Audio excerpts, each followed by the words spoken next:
So yeah, we're all, of course, all watching very carefully what happens in Iowa tonight. But the major political parties are actually looking at Seminole County here in Florida. Spectrum News 13's Katie Streit has a balanced story with both sides about why Seminole County is important this year. Katie. Hey, Eric, it is no secret that Seminole County continuously is a political battleground for both Republicans and Democrats. And while some folks say it's a purple county, Democrats are hoping this is the year it'll turn blue, while Republicans are hoping to stand their ground. More than a week later, Ocala police still need your help to find the gunman wanted for a recent deadly mall shooting. This is a plan to help host a meeting for those impacted. I want to bring in Katie Streit. She's live for us now from Ocala. And Katie, police have recently upped the reward to $15,000 for information leading to the suspect's arrest. Where does the investigation and the search for that suspect stand at this point tonight? Hey, Greg, Ocala police tell me there's two parts to this investigation. The first part starts here at Paddock Mall, where detectives are continuing to piece together exactly what transpired here December 23rd. And the second part is that ongoing search of the murder suspect, Albert Schell Jr. Now, Ocala police tell me they have substantial evidence against Albert Schell Jr., which is why there's an active warrant for his arrest. But it's been more than a week since the shooting, and police still haven't been able to locate him. We are doing things on our own to try to actively investigate where he may be. I do think he's getting help from some people that are helping him, and we're working on addressing that, and we're looking for that right tip that's going to get him in custody. Major Steve Cuppy says he believes Schell and the victim previously knew each other, but couldn't go further into detail on how they knew each other at this time. Ocala Police Department continue to raise the crime line reward in hopes to get more information, especially about his whereabouts. Right now, that reward is $15,000. If the public believes they have spotted Schell, the timing of when they contact us, sometimes the tips come in and it was a tip of, I saw him yesterday.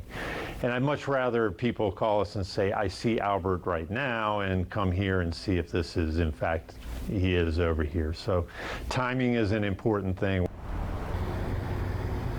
If you have any information regarding this case, you're urged to contact Ocala Police immediately.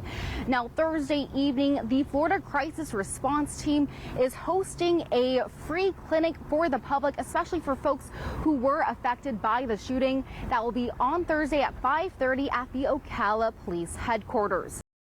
The Florida Education Association counted nearly 7,000 job openings.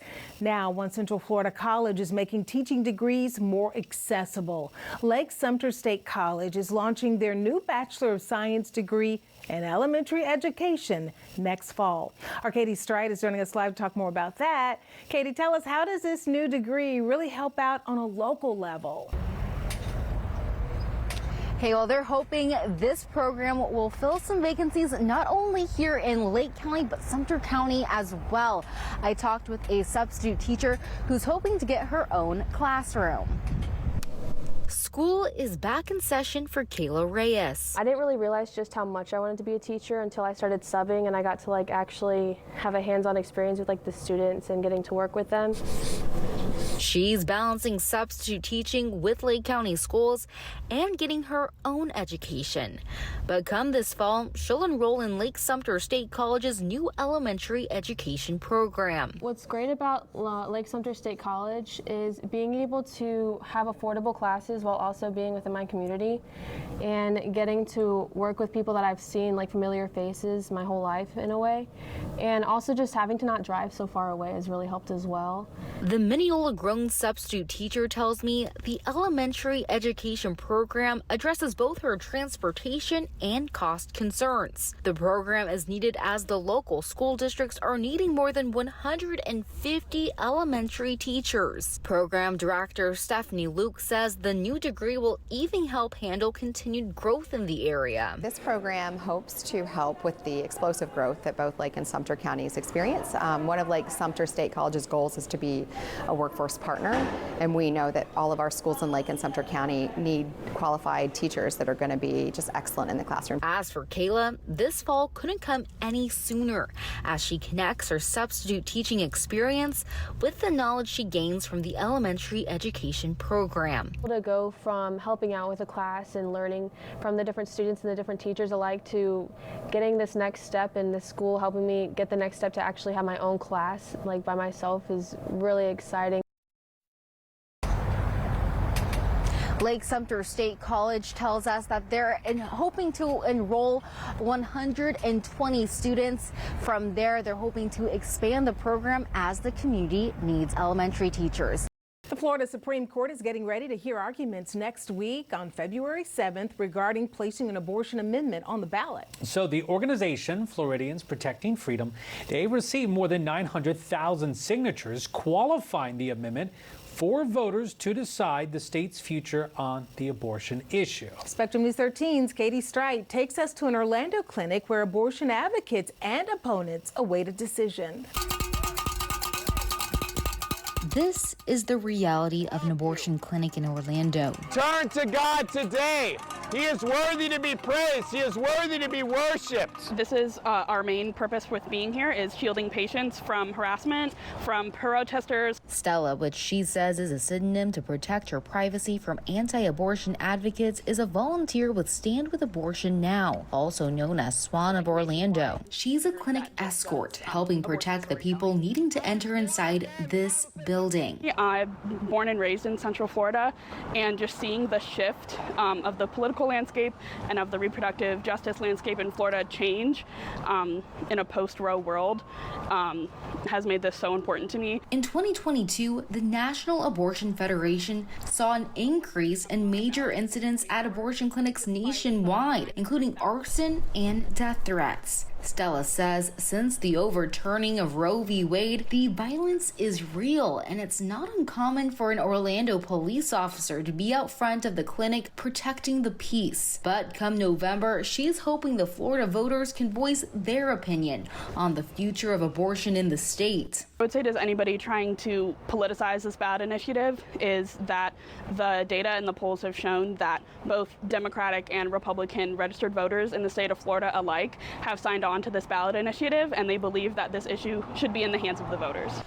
While Stella and her team at SWAN hope to continue defending reproductive rights in the state of Florida, they also know there are people who are always going to support anti-abortion policies. You don't have to do this. Some even show up to the clinic in hopes to change a patient's mind. I think that coming here, we understand the women are making a hard decision, but we are here actually because we care and love for them. We want to see those babies be saved. We want to see that mother not regret a decision she's going to make. Alex Wright comes out here weekly spreading the gospel as well as adoption resources for potential patients. He says he's for the Florida Supreme Court to strike down the potential amendment, but would love to see abortion illegal nationwide. I hope that it gets struck down. I hope they don't vote to include it. I hope abortion never gets legalized here fully. I hope it gets abolished. I'm for the abolition of abortion. As for Stella, she's using the power of social media to talk about what's going on with reproductive rights in Florida,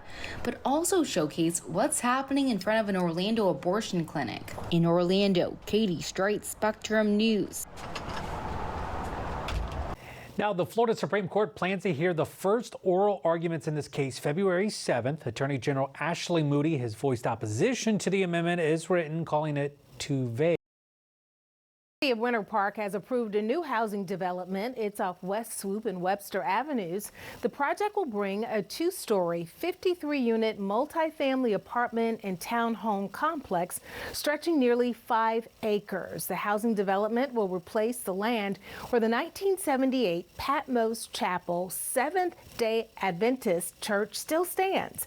While that congregation has moved to Apopka, some people still living in the area tell our Katie Streit developments like this are pricing some people out. It's all about faith. This here was the original Patmos Church right here. For Rodney Carenzo, but he wasn't always religious. I used to come here and sneak in here and clean this church. Mop and sweeping thing. and they found out about me. I thought really it was a Jehovah's Witness church. You know, I lived on the street, so, you know, people says, and I came here and they invite me in, which at the time was Pastor Dave. And he said, come in, sir. And I came in, I never left this church ever since then. That day, he didn't just become a part of the Patmos Chapel, he also became a part of the West Winter Park community. A lot of elders and members that I was so connected with, when I come in here, it reminds me of them. But 5 years ago, Patmos Chapel sold their land and moved into a bigger facility in Apopka. Now the old church is being torn down for apartment and townhome living. Here is a look at what the apartment and townhomes may look like. It's a 2-story, 53-unit, multi-family project. While it may look nice, many people, including Rodney, believe this is one of many projects from the developer that's driving out the people who have lived in this area for decades. They call, like they say, the white people knock them out and push them away. Because, I mean, that's what's going on anyway. You know, they're pushing you out. Farther and farther, farther, have nowhere to go. We reached out to the city of Winter Park about Rodney's concerns. In a statement, they told us, quote, this property has an existing zoning of medium-density residential R3, and the project is not removing any housing. In fact, it is replacing a former church building with new housing opportunities for the area, end quote. While Rodney worships at the new Apopka building, his home is still here in West Winter Park. As he shuffles through forgotten books left in the old church, he sees the parallel in his own community. Not all about the money. Not all about the money. It's about the people. Rodney says he'd like the city of Winter Park to address affordable housing concerns in the area. He welcomes a new neighboring housing complex in West Winter Park if it's low cost. In Winter Park, Katie Streit, Spectrum News. Yeah. In last month's meeting, the mayor addressed residents' concerns about affordable housing. He said he is encouraged by the Community Redevelopment Agency's focus on additional affordable housing. City leaders also encourage residents to let them know about potential lots for sale that the city can consider purchasing for affordable housing. As for this project, we have reached out to the developer for a timeline. We are waiting to